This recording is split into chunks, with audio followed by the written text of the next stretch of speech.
Assalamualaikum warahmatullahi wabarakatuh. Al-Fatihah. A'udzu billahi minasyaitonir rajim. Bismillahirrahmanirrahim. Alhamdulillahirabbil alamin. Arrahmanirrahim. Ya. Shiratal ladzina an'amta 'alaihim ghairil maghdubi 'alaihim waladdallin. Bismillahirrahmanirrahim. Nahmaduka ya ghafur ya syakur. Mashalli wa sallim barik ala sayyidina maulana Muhammadin wa ala alihi wa sahbihi asma'in nama ba'du. Taware ya dadi wong alim. Ngembung malam piro? Malam 22. Selikur. 22 selikur. Piro? Yes. Anggap bae Lailatul Qadar. Ora usah darani ganjil. Sing darani ganjil ya sapa? Aneh-aneh. Lailatul Qadar yang mulai tanggal 1 Ramadan. Malah ulama sedarane mulai ruwah. Iso wis ke ruwah wingi. Wong kula sering tol Lailatul Qadar kadang mulut, kadang Dzulhijjah. Kula kan jenisnya on time. Kowe wong melarat, dene dhuwit bedak entuk THR. Nah wong marang pangeran ya Sawal selo besar ya entuk napa? Lailatul Qadar. Mergo Lailatul Qadar iku malam diturunane Quran. Quran itu turun Ramadan tok apa tahu Sawal gitu. Sawal ya tahu, Dzulhijjah tahu. Dzulhijjah tahu. Bolak-balik al-yauma akmaltu lakum turun bulan apa? Dzulhijjah. Kowe ku mari amatir, itu angel terang. Sing darane Lailatul Qadar iku malam diturunane Quran. Quran turune iku piro? Ya macam-macam, Ramadan nggih bolak. Lah tapi ono kelas-kelas premium, ono kelas umum, kelas umum wis pokoke Ramadan. Sing ganjilnya dipilih salah sitok. Dadi iku pembatasan apa? Nah, Quran dhewe turun coba surat paling terkenal, ayat paling terkenal al-yauma akmaltu lakum turun tanggal piro? Tanggal 9 Arafah Dzulhijjah haji wada. Padahal ta'rif Lailatul Qadar lail Allah unzila fihil Quran. Ya tapi ilmu ini mari debat biasa. Semua wong ora takoi wong Gus nuzul tanggal piro 17 namanya. Lailatul Qadar tanggal 21. Ya jare nuzulul Quran yo pas Lailatul Qadar. Wong-wong lak muni bingung no wong. Nah aku sira bingung gak bener. Lha kowe ora tau mikir jajal. Nuzulul Quran sing resmi ning kitab-kitab tanggal piro? 17. Lailatul Qadar tanggal. Padahal Lailatul Qadar disifati apa? Malam turune. Wah, nek ora tau bingung ngono lho. Wah, ana kadang ngirim wong goblok, wong kok ayeme ngono. Ora tau mikir. Aku men goblok-goblok. Dadi ana ilmu paradok barang ya tenang, santai. Padahal ya tak bedhek ya nuzul Quran tanggal piro sing resmi cara kitab-kitab. 17 Ramadan. Lailatul Qadar sing resmi 21 nganti 29. Terus Lailatul Qadar iku wulan apa? Wulan diturunkannya Al-Qur'an. Berarti tanggal piro? Bocah dijak pinter ya kan inna anzalnahu fi lailatul qadar. Saya tak tahu. Nuzul Quran tanggal piro? 17 Lailatul Qadar. Seliko. Terus Lailatul Qadar itu malam diturunkannya Al-Quran turun tanggal 17. Berarti Lailatul Qadar tanggal ada deh. Orang tahu kalau yo gumen be wong. Yo kok penak weh. Mulai dadi wong alim loro, Kang ora usah mari eskal. Ngato ditung bodoh penak. Pokoke nuzul Quran piro Kang 17. Lailatul Qadar selikur. Lah jare Lailatul Qadar pulang tujune Quran kok beda tanggal. Kan gak tau gak mikir. Alhamdulillah. Tanggalan. Lailatul Qadar tanggal piro? Saya kis pinter. Tanggal piro, Mas? Gitu lah, berarti sekeliwat. Jadi ilmu itu kabeh bingung no kan. Ya biasa bingung. Mulane yang bodoh barokah. Barokah. Barokah. Kulo cara ora dimilih pangeran nggih milih dadi wong bodoh, tapi wong pangeran milih kulo dadi wong pinter, dadi tak syukuri wae. Tapi kadang kula iri, wong bodho ku iri. Modele penak urip ngono. Santai.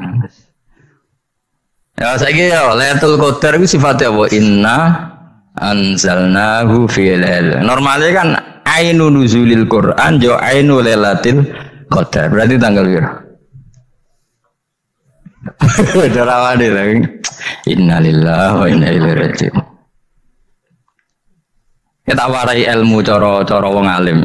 Meskipun sampean boleh bantah siji yo kadang keterbatasan ilmu. Nomor loro hasud, bantah kan sebabnya macam-macam. Hasud, nomor telu bantah gue kegiatan. Kayak wong kuliah nak agak kritis kan darani ra pinter. Jadi cocok lah ya kudu bantah. Nggo khas-khasan cerdas apa? Nomor 4 bantahan itu sifatnya wong wedok. Menang kalah protes. Berarti gue ra lanang berarti wedok, tebang protes wedok. Nomor 5 bantah itu berarti dia punya keiskalan tapi nggak bisa keluar dari keiskalan itu. Jadi problem Anda ditimbangkan ke saya, itu ya rasopan. Problem-problemnya dia kok ditimbangkan ke saya. Begini terang no.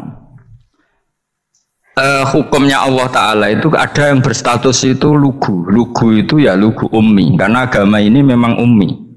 Ummi itu lugu. Sehingga agama ini tidak perlu diterangkan. Ketika Abu Hanifah, agama ini ketika datang itu orang lugu. Lugu itu murni. Murni itu proporsional.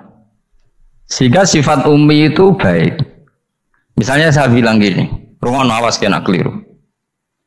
Kalau kamu sholat itu batal kalau makan. Itu ukurannya 1 upo apa 1 piring? 1 upo kan? Itu sudah batal. Terus kalau saya bilang gini, Cong nak ono tamu keimangan, itu sak piring tak saupo. Ndak jawab ya. Sak piring, ora iso misal, tak keimangan go sak upo sing penting. Nah, lalu Anda ditanya gini, lalu definisi makan itu apa? Memasukkan 1 piring ke mulut apa 1 upo ke mulut? Dalam bab sholat 1 upo ke mulut itu makan. Tapi dalam bab hormat tamu itu 1 piring. Setuju ya? Tawarai pinter kayak. Ayo tawarai ya. Wes setuju ya? Wes pinter. Lu jawab wes pinter. Urung. Lailatul Qadar ya ngono. Misalnya Lailatul Qadar menjadi super karena ada sesuatu yang super turun yaitu Lailatul Quran. Jadi menjadi super karena yang turun adalah sesuatu yang super dan itu artinya tanggal. Loh, salah nih aku cek.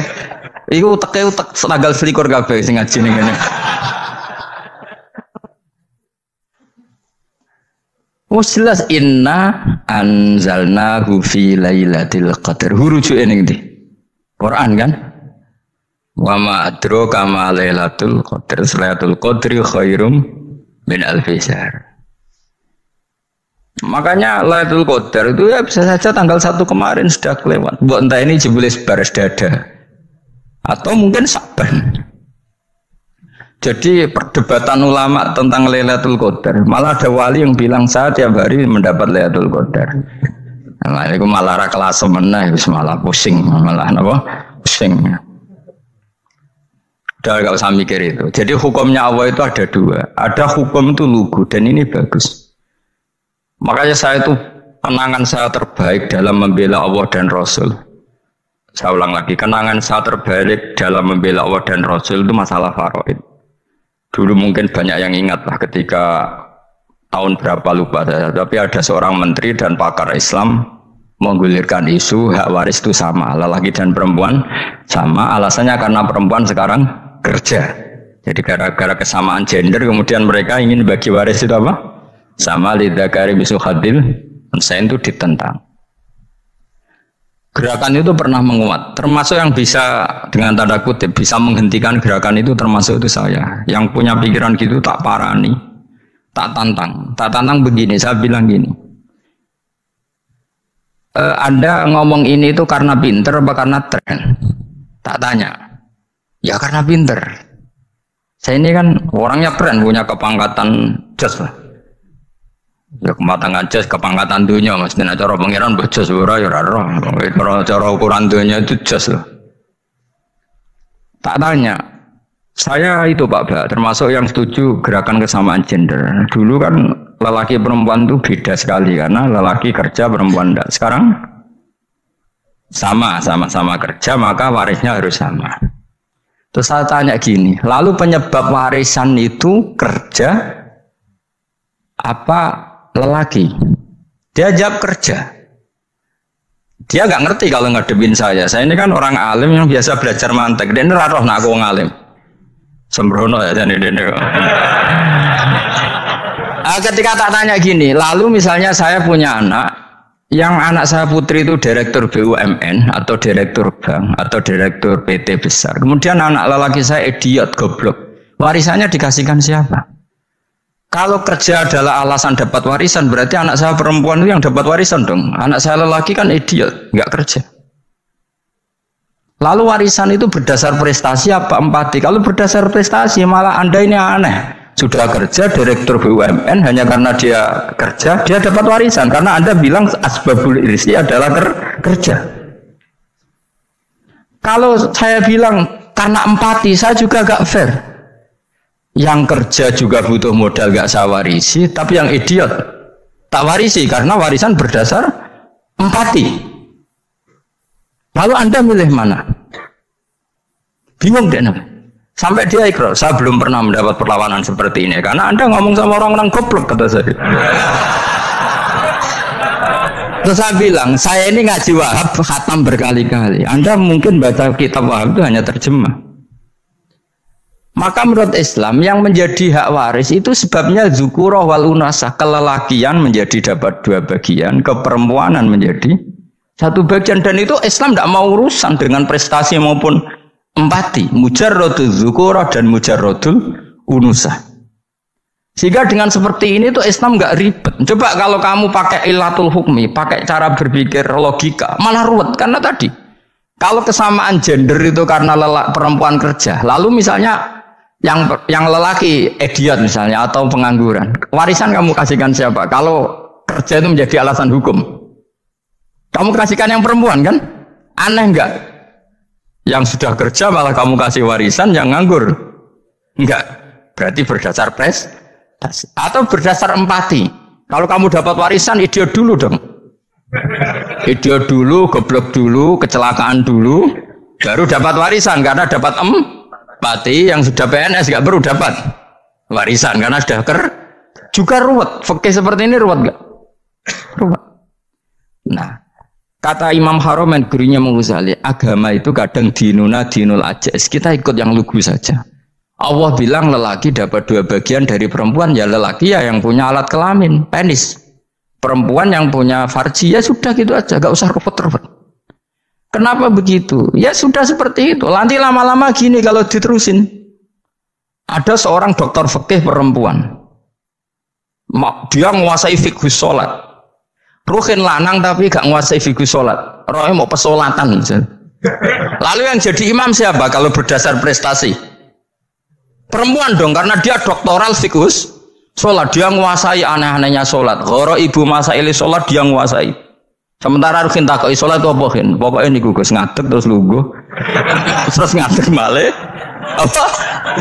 Ada mulan. Nak salam ngalerian. Dia tahunya hanya itu dok. Lalu kalau nuruti imam sholat adalah yang terpandai dalam fikih sholat, tentu yang imami perempuan. Tapi agama ini tidak seperti itu.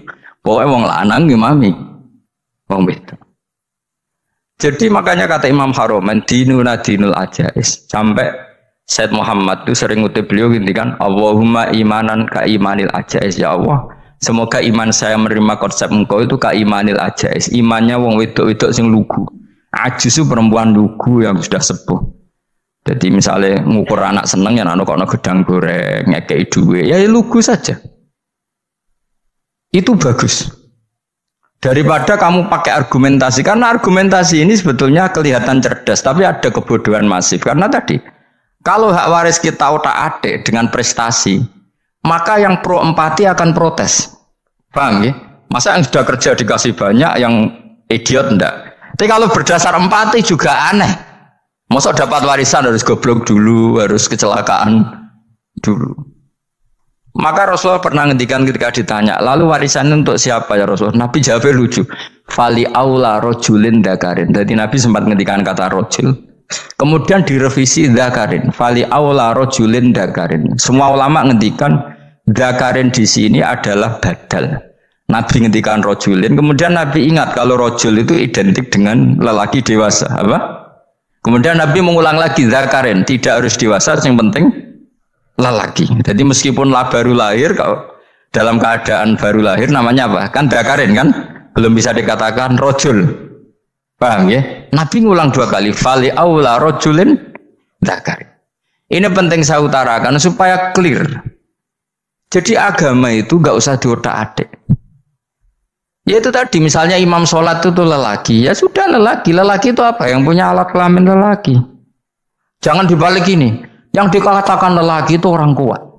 Sehingga meskipun perempuan kalau kuat, misalnya perempuan anggota polwan, lelakinya cemen, idiot, maka imamnya perempuan gitu. Karena makna lelaki adalah kuat. Ini keruwetan. Jadi agama itu tidak seperti itu. Nah sekarang kembali ke pilihan. Yang dikatakan pilihan itu orang hebat. Apa yang dipilih? Apa berdasar definisi? Apa berdasar kehendak yang milih? Nah, kok mulai do pinter, tumben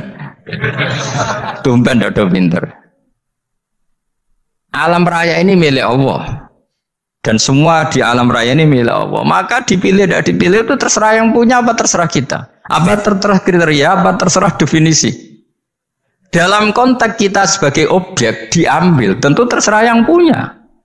Kemudian Allah bilang, orang-orang itu saya pilih. Nah kalau milihnya Allah berdasar kepunyaan, tentu Allah boleh dong memilih orang yang sebetulnya berstatus dolim. Ya tapi ya tetap dia dolim, tapi ya tetap dipilih. Kenapa ya? Karena Allah yang punya. Saya misalnya orang kaya, boleh nggak punya HP buruk? Boleh kan? Terserah saya. Saya orang kaya, beli HP mahal, medium dan paling buruk. Boleh enggak? Boleh, saya yang punya. Nggak boleh, Gus, ini orang kaya harus beli HP yang mahal. Yang bilang harus siapa? Nah kegoblokan kita ini seperti ini. Nak sung sugih HP ini kudu larang. Nak wong alim kudu bojone ayu. Sing kudu darani kudu ayu ku sapa? Nak maji jalan nang dumdu swarga lho kudu ku sing swargane mbam tapi kudu. Nah, kita ini sering berpikir ngatur Tuhan. Nah Indonesia negara yang mayoritas Muslim terus Islam Indonesia kudu dadi sampling Islam seluruh apa? Dunia. Ya ora usah sombong ngono ya keben. Mayoritas juga wonge kakean ngono ae ora perlu GR jadi sampling percontohan Islam internasional ora perlu ngono. Lah misalnya terus jadi contoh misalnya nang Masjid Haram niru Jumatan ning Indonesia berangkat mbek do rokokan. Bariku teke diusep-usepno ning pojok pager. Lah misalnya wong Mekah terus do ngono kabeh karena mencontoh Islam Indonesia. Kacau gak? Ora usah GR ngono biasa wae. Napa? Biasa wae. Terus misalnya mencontoh Islam Indonesia, Indonesia nak jaran Wali Songo terus tahlilan nunggu nganti setengah jam. Lah terus raudhah dikepung ngono rak macet Mekah Madinah. Mergo agar jaran Nabi terus lungguh apa? Sak jam. Nah ning wali sak jam ning Nabi 2 jam lah kira-kira gitu. Ya malah nganyak Kanjeng Nabi lho. Nabi sekaruan afdhalul khalqi mbok dongakno wa maghfir lahu warhamhu. Niku malaikat sak langit misah. Ya Nabi kok dongakno di sepuro. Kowe tapi betul sepuro. Enggak boleh doakan Nabi gitu, enggak boleh. Wa sholli ala sayyidina Muhammad wa ala alihi, enggak boleh pakai ighfir lahu. Masalah tahlilan apa alam donga iku terus kamu gunakan. Ya, misalnya terjadi percontohan Islam dunia terus Nabi kabudut ditalkin, ditakoki waman rebuka piye. Terus Nabi warai waman nabiyuka. Mesti Nabi yo pro, aku Nabi coba takoki.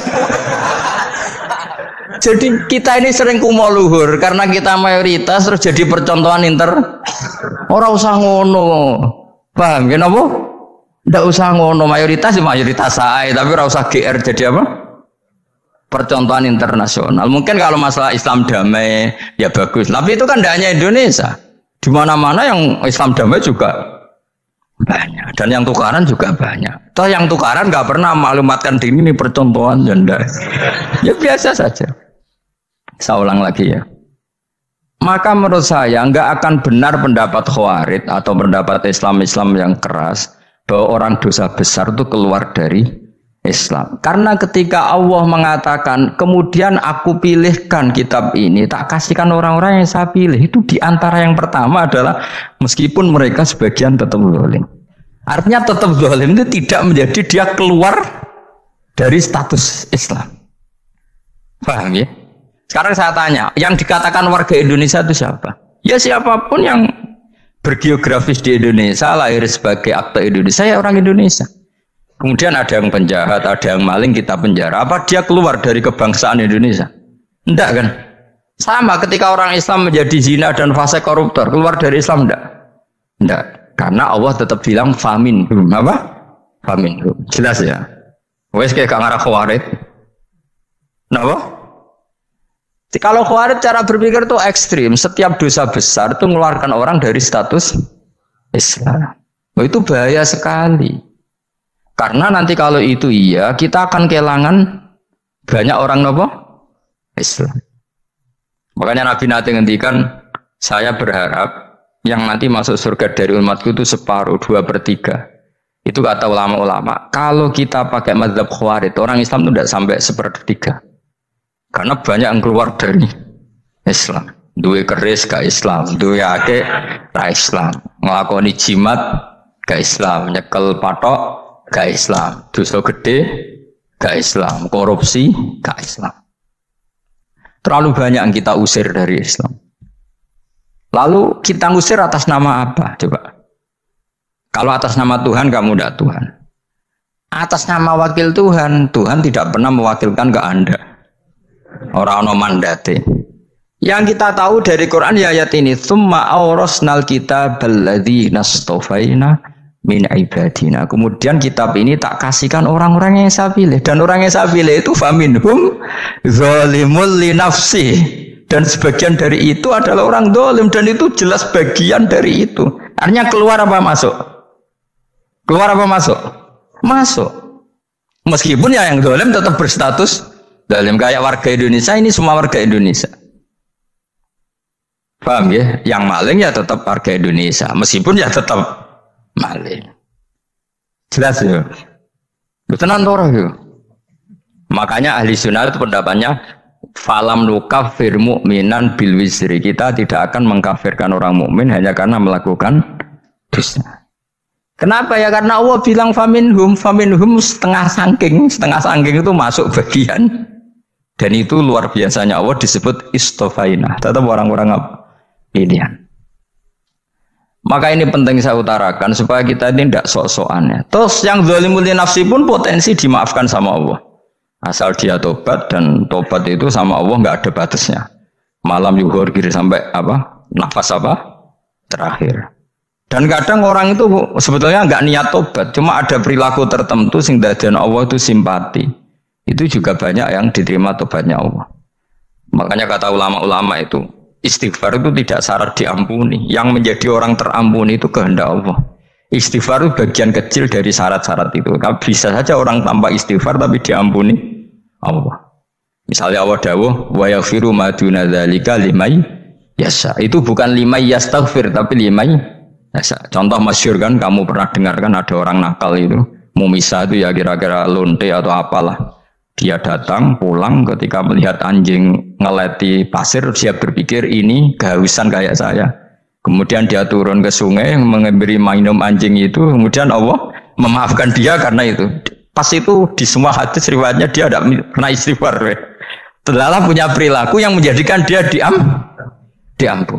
Banyak enggak seperti itu? Banyak, makanya wa yaghfiru ma duna dzalika liman yasha. Mayasa itu ya yang digedaki Allah. Bisa saja kalian ini sering istighfar tapi enggak dimaafkan Allah. Tapi delala punya satu perilaku yang cara Allah itu penting, kemudian dimaafkan. Kayak Saharatu Fir'aun itu dia tidak pernah istighfar, tukang sihir Fir'aun. Dia diampuni Allah, dikasih iman tuh gara-gara jadi wong Jogja. Terus kono tok. Jadi pas mau duel adu sihir. Iku dalah dekne mendingan ya. Qalu ya Musa imma antulkiya wa imma annakuna nahnul mulkin. Monggo jenengan riyen napa kula riyen. Tapi gara-gara dekne didikan Jogja niku. Lah wong ape duel, mestinya tarung itu semakin cepat mengambil kesempatan kan semakin menang. Ini sudah jelas tarung. Ngapunten jenengan riyen napa kula. Lha iku pangeran itu terus simpati. Wong kok sopane ngono apa? Akhirnya Allah memberi iman gara-gara imma antul gia wa imma annakuna nahnul mulkin. Monggo jenengan riyen. Lah Musa juga Allah juga gak terima kalau nabinya kalah sopan. Sehingga Allah memerintahkan Musa adalah sopan. Mboten jenengan mawon. Jadi Nabi Musa qala bal alku. Jadi Nabi Musa enggak jenengan riyen mawon. Jadi coba itu kan unik. Dia tidak ingin diampuni Allah, tapi adalah dia sebenarnya satu perilaku yang menjadikan Allah itu simpati, yaitu kesopanan dia dengan Nabi Musa. Imma antulkiya wa imma annakuna nahnul. Nabi Musa juga bilang qala bal alqumu go jenengan riyen mawon. Akhirnya sakar nggih nak ngoten. Makanya Firaun itu mangkelnya bukan main. Ketika pertunjukan itu akhirnya kan Saharatu Firaun kan kalah. Setelah kalah langsung iman. Maka kata Fir'aun, ini jelas Musa itu guru kamu. Cuma pura-pura saja kamu pro saya. Lah buktinya apa jare buktinya tadi monggo-monggonan gitu. Makanya Fir'aun bilang innahu lakabirukumul ladzi 'allamakumus sihr. Wah itu mesti Musa itu gurumu. Padahal dia gak kenal sama sekali. Cuma gara-gara monggo-monggonan tadi itu akhirnya terus pikirannya Fir'aun. Wah mesti harus kenal suwi, mau gayane tok. Mergo gara-gara monggo jenengan riyen. Mboten monggo jenengan. Jadi makanya sampean jangan putus asa. Makanya keliru sekali kalau kita bilang diampuni Allah nunggu istighfar. Enggak. Tentu istighfar penting, kita sepakat. Istighfar itu penting, kita sepakat. Tapi itu tidak satu cara-caranya Allah untuk orang bisa diampuni. Nabi misalnya yang dikatakan ana wa kafilul yatim kahateni fil jannah. Coba. Orang sering istighfar sama kafilul yatim, kira-kira surganya cepat mana? Cepat kafilul yatim meskipun enggak istighfar. Kalau istighfar terus tapi medit ra karuan. Tak jamin pun rokok alamatnya medit jelas nih rokok aku roh. Terus jelas. Al-bakhilu qaribun minan nar, jelas alamatnya deket-deket situ lah, paham ya? Wes jelas as-sahi qaribun minallah, qaribun minan nas, baitun minan nar. Nah al-bakhil baitun minallah, baitun minal jannah, qaribun minan nar. Tidak medit itu ya deket-deket situ alamatnya sudah jelas deket-deket neraka. Ana wa kafirul yatim kahataini fil. Berapa? Apa semua yang dimaafkan Allah Nabi nyebut syaratnya istighfar? Kebanyakan malah enggak. Orang alim misalnya. Makanya orang alim kalau jarang istighfar kamu enggak usah iri. Orang alim tuh mulang tok, itu langit bumi mintakan ampun. Wa innal alima lastaghfiru lahu man fis samawati wa man fil ard hatta al khitan fil bahr. Orang alim itu otomatis dimintakan maaf oleh langit dan bumi sampai iwak ning laut. Mulane jendur aku sebab jangan istighfar. Aku sing istighfar sakeh sembrono. Langit bumi no. Mulane kula nu jarang istighfar bukan karena saya sombong, memanfaatkan istighfar mereka, no. Dan saya yakin itu lebih mandi timbang istighfar saya. Koman fis samawati nglebokno Jibril, Mikail, orang-orang keren, no, makhluk-makhluk no, keren. Saya baru cari hadis yang wa innal muta'allim sing ijek belajar tapi belum ketemu. Nanti kalau ketemu tak kasih tahu apa? Karena hadisnya yang saya baca masih wa innal alim apa? Orang alim jadi agak ketat. Nah, nanti kalau sudah ketemu wa innal muta'allima. Nanti dicari. Tapi pasti palsu kalau ada itu. Karena semua teksnya itu apa? Alim. Atau ya kamu alim dibanding yang di bawahnya ya semoga itu masuk apa? Jadi dibanding orang Papua kan harus alim. Saya ulang lagi ya, ini penting sekali. Jadi latihlah jangan punya gerakan takfiri orang lain dianggap kafir, orang lain dianggap kafir karena Allah tidak pernah mengusir hambanya. Meskipun apapun salah dia, kata Allah tetap faminhum. Apa? Faminhum. Hum itu rujuknya ke yang depan. Jadi termasuk orang-orang yang saya pilih adalah faminhum zalimul li nafsi. Tetap dia di arena itu. Nisbatnya Islam ya tetap di area Islam itu. Meskipun yang ya kayak warga Indonesia coba. Warga Indonesia itu siapa? Yang terlahir di Indonesia dan berKTP berkartu keluarga Indonesia sudah. Nanti tentu yang bajingan tetap bajingan, yang koruptor tetap koruptor. Tapi menjadi warga Indonesia terus keluar dari warga Indonesia, tetap warga Indonesia. Kira-kira seperti itulah analoginya. Tetap istofaina, tapi tetap berstatus faminhum dalim. Tapi rujuknya kan tetap faminhum ikut setengah sangking alladinas tofaina. Mulane ngaji sing tenanan, kowe ora usah anut khawarit. Khawarit itu apa? Ngamukan. Sithik-sithik wong liya salah itu apa-apaan. Loh saya juga mangkel be wong dolim. Semua orang soleh mangkel be wong dolim. Tapi ya dihukum saja. Misalnya dalam Islam ada kisos, ada hadul qadha, hadus sariko. Ya hukuman saja. Tapi hukuman itu tidak bisa menghilangkan status. Ya sama seperti manusia tetap manusia. Meskipun apapun dia ya manusia. Ya tadi misalnya manusia itu siapa? Ya manusia itu ya manusia. Terus kamu bikin orang yang standar ideal manusia adalah yang berperilaku baik, yang enggak pernah salah. Kemudian kalau Zaid itu maling berarti tidak manusia. Terus barangnya apa? Ketek. Tidak bisa. Makanya kembali lagi dinul aja. Kamu bikin definisi manusia itu tidak usah seangkuh itu. Manusia seperti ini manusia ya sudah. Maling ya manusia, orang soleh ya manusia, orang sedengan ya manusia. Lelaki itu apa? Yang punya alat kelamin penis itu lelaki, titik sudah. Sehingga nanti warisannya ya dia lelaki. Sholatnya dia bergaya. Kamu tidak usah bilang gini, lelaki adalah yang cakap memimpin, yang maco, yang kuat. Jika kalau tidak seperti itu namanya perempuan. Terus kamu membolehkan yang seperti ini jadi makmumnya perempuan, imamnya perempuan sing maco. Kacau enggak kalau agama nuruti logika-logika itu? Enggak, jawab aja. Kacau. Lalu lucunya sekarang banyak kecerdasan yang mengarah ke sana. Makanya agama ini jadi kacau karena sudah ada dinul ajais. Agama ini agama ummi. Ya agama ini agama ummi. Kata Allah huwallazi ba'atsa fil ummiyin. Ummiyin itu lugu itu polos. Jadi kalau orang polos misalnya gini, ini apa? Kira-kira kalau jawab orang polos ini jam. Bagus kan jam.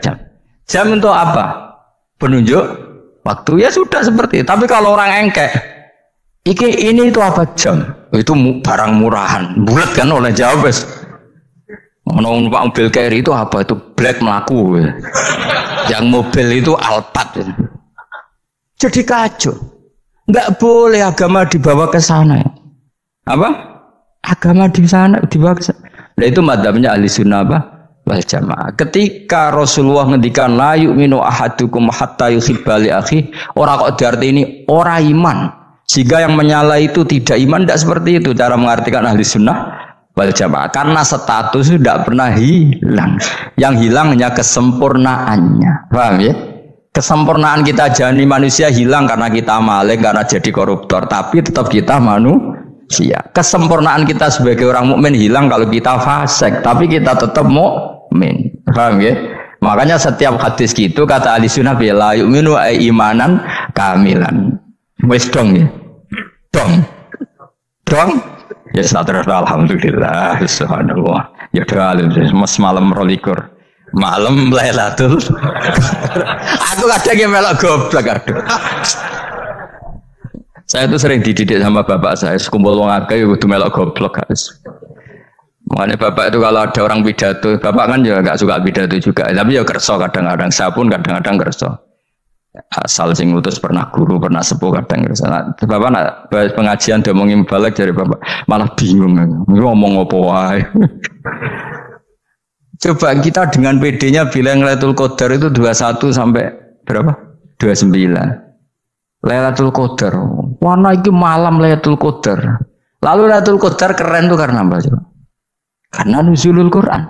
Lalu nuzulul Quran tanggal 17. Lalu Lailatul Qadar tanggal berapa? Oh, ada nih. Alhamdulillah. Tapi ini jangan jadi keiskalan yang masif, harus jadi fitnah. Coro Gus Bak, ya ora coro Gus Bak, coro Quran ngawur gitu. Sembrono. Memang aku tidak pendapat tentang Quran, ya dan ayatnya seperti itu. Maka yang benar, Lailatul Qadar itu kata ulama-ulama dulu, orang yang beramal soleh, ya itu sudah anggap saja dapat Lailatul Qadar. Ora usah ndelok esuk-esuk ndelok srengenge blerengen ta ora. Nek ora blerengen berarti untuk Lailatul Qadar. Jan mendung kan blereng iki. Terus bengi angite sayup-sayup. Anggres dini hari ya sayup-sayup blok-blok aneh-aneh wae. Lah nek pikir sego ora, berarti wong laut gak taran untuk Lailatul Qadar, ke segoro gitu langine bianter. Lah nek ning Dieng ya mesti sayup. Mau angin dok gunung wis kesel tadi ora sayup-sayup. Gawe ukuran ojo ngono, gawe ukuran ngono rak wong Dieng luwih ngrasa entuk Lailatul Qadar timbang wong segoro kidul. Ke segoro kidul angine apa? Buanter. Padahal alamate piye? Sayup-sayup. Mana-mana. Maksudnya alamat ngono iku ora ngono, maksudnya ayat iku Kanjeng Nabi mbak dawuh ngono, maksudnya ora ngono. Wes dong ya. Ayo Lailatul Qadar tanggal aku seneng wong bodho. Enak urip wis happy no? Happy. Ya saya ulang lagi ya. Jadi kejati dirian itu tidak bisa hilang dengan standar keidealan. Yang hilang itu standar apa? Keidealan. Misalnya kita maling, ya eman lah sebagai orang mukmin kok maling. Warga Indonesia kok kriminal tuh eman. Tapi dia tetap orang Indonesia. Orang Islam tetap Islam meskipun dia fasik. Sebab itu Allah ngendikan faminhum zalimul linafsi. Sebagian dari orang yang saya pilih dia adalah orang dolim. Ya dolim saja. Kamu jangan kamu katakan kafir. Ya dolim saja. Dolim kira-kira maknanya kurang ajar. Assalamualaikum warahmatullahi wabarakatuh.